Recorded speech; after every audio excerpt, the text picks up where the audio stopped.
Welcome to another edition Cougar Coaches Show here on Mediacom Channel 22 and on ColumbiaCougars.com. My name is Cosmo with the coach of the men's and women's golf clubs here at Columbia College, John Utley. Coach, welcome. Thank you.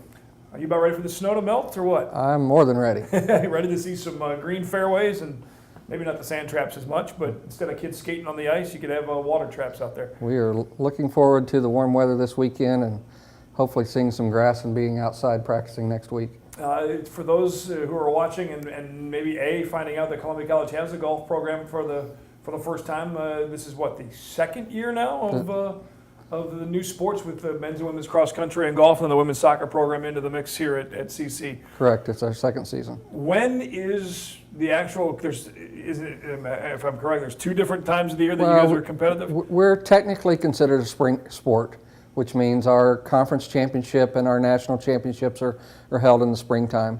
But golf's a little different than some of the other sports in that we do play tournaments in the fall, and the results from those tournaments count accumulatively towards our ranking. So they do a fall ranking after some tournaments are played, so it does count, even though technically we're called a spring sport.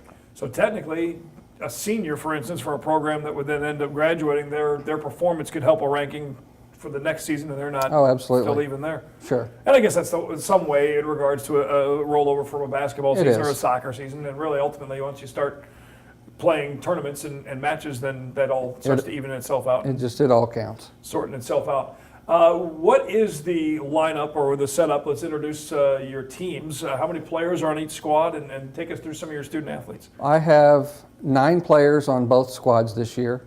The women's team, it's kind of got mostly a young squad. I have one senior, Hannah Gill, who was a junior college transfer when she came here last year. And then I have 4 new freshmen, and then the remaining players are sophomores. And then kind of similarly on the men's team, I have one senior, Logan Murphy, who was a transfer. He and Hannah both came from Wren Lake College over in Illinois. Hunter Parrish is a junior for me this year, has one more season left. He was a transfer last year, came from UMSL, and then kind of got a mix of other kids that some have transferred from other schools, didn't play golf when they were in college at that point. So I have some with more eligibility left than others. And then you're fighting your basketball coaches for Heather Heather Fish or wait. Yeah, Fish isn't playing golf this year. She's gone strictly back to basketball. Right. But Zach Rockers, if he gets medically cleared from his injuries, he will play some for us this spring. I knew he had played golf and basketball a season ago and has been missing a lot of basketball time with his injury, but hopefully he can get back for you and play this spring and fall. Yeah, I think we'll know in about 2 weeks. He's received a red shirt or is putting in to get a red shirt for his basketball season, but if he's healthy come spring, Coach Burchard said as long as it doesn't hinder his rehab for basketball next year, he'll be okay to play golf for us. Yeah, that's always an interesting battle when you're sharing a player in that instance, and obviously the number one priority, whether it's on the basketball court or the golf practice facility, is to make sure they're going to be healthy and eligible at some point down the road, and not trying to rush one or the other. And as far as actual events are concerned, the home course for you, Columbia Country Club, and a new look for them. I know they're getting jonesing for that snow to melt too. Well, we were fortunate to move there this last fall and make Columbia Country Club our home course. And as you mentioned, they had gone through a year-long renovations that they opened back up last summer, and it's an amazing new addition to Columbia. They did a wonderful job with the changes they made, and for our golf teams, the 2 nines are totally different. And you've got the old school, lots of trees, tight fairways, smaller greens on the front 9, then a little more modern look with wider fairways, bigger greens, that the fairways look big and inviting on the back 9, but if you miss them, you're in trouble. So it gives our team a good challenge and diversity of holes to get better on. All in one course, and it's all right here, course. and your home course. Do they? where do the team? That's a question that I was asked just a couple weeks ago at a basketball game. Said something about didn't know who you were, saw you sitting there. I told him it was the golf coach. Well, where do they practice golf? Do they go in the turf room, or where do you practice? Well, right now we're spending most of our time in the turf room. We're sharing time with softball because they're getting ready for their spring season to start as well. But we're doing short game drills and chipping and lag putting across the turf room. And then I have a putting surface called a Dream Green that I kind of inherited from my brother when he moved to Arizona where they don't have snow days.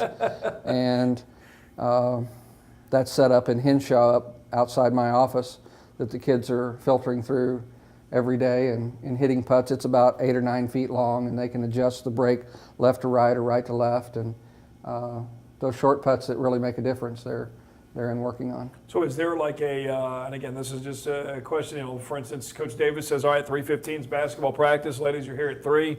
Same for golf at the course, or is it different because of class times? With class times and daylight, it's different.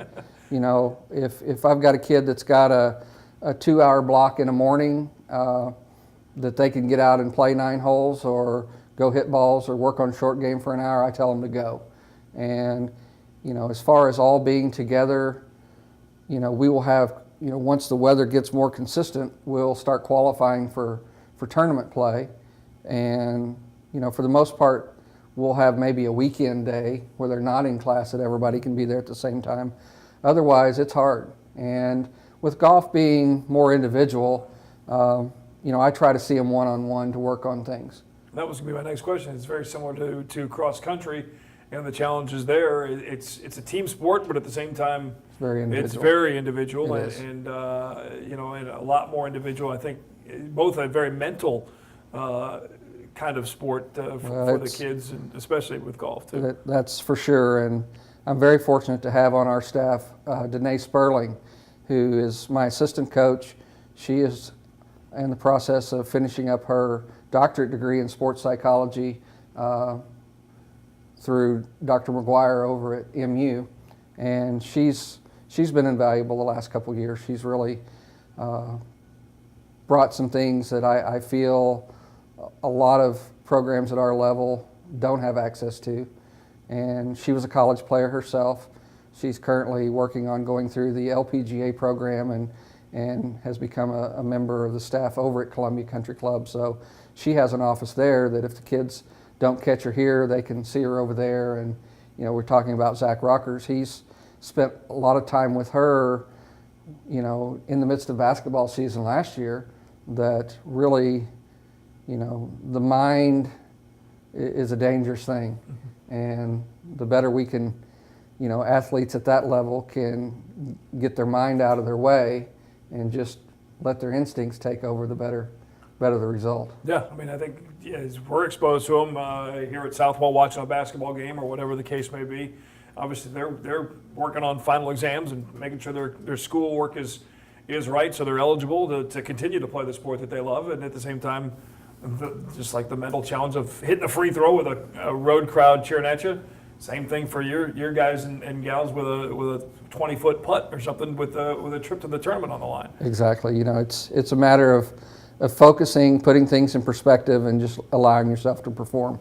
How do you balance coaching a team versus the individual players? Because in a lot of ways, as I have and other people have done with golf especially, taken some golf lessons or whatever, and they quickly realize, okay, well, you clearly need to never hit a driver ever again. Let's work on that this way. Obviously, each player's got their own skill set and more things that they need to work on than others. How do you balance 18 athletes all together? Obviously, Danae helps with that too, but how does that work into your coaching schedule? When we get into the tournaments and play, and Danae she's been coaching me as well. It's hard to watch a kid struggle when their swing may not be quite there during a day. And it's very easy for me, being a golf instructor, to see the technical things, but you don't want them thinking about too much. So, on the course during the tournament, it's you're kind of an encourager, is a word that my brother, I've heard him use. You try to encourage them to make better decisions and minimize the damage. And if you can keep them patient and get them to relax a little bit, usually they'll calm down and make a good swing and then make another one and then kind of get back. But we try to keep, during the tournament play, at least I'm trying to get better at not being so technical. If I see something wrong, just let them play and be smart. It's, these kids all have the shots that they need in their bag. But you don't always have to pull that shot out every time just because you have it. That's right. And that's where, the experience that I have and Danae have from playing, and when I caddied for Stan on tour, I think that's the experience that I'll be able to share with the kids that, let's hit it to this spot that'll allow us an easier shot to the next spot instead of just trying to make it all happen at once. So much easier said than done, though. It is. Getting ready to grip it and rip it, right? It is. It's, because, like I said, these kids, they have great skills, they have great strength, they hit it forever. The game has changed physically just because of equipment, and I'd say we're getting better athletes in the game of golf now than we used to. To have a Zach Rockers that's 6'4" and lean and strong and hits it forever, golf didn't have that type of athlete 20 years ago. There are not very many of them, and we're getting more and more. Our golf team, I would say, if we had a basketball team, we would start 6'5", 6'4", 6'2", 6'2", 6'2", so, but playing the game hasn't changed.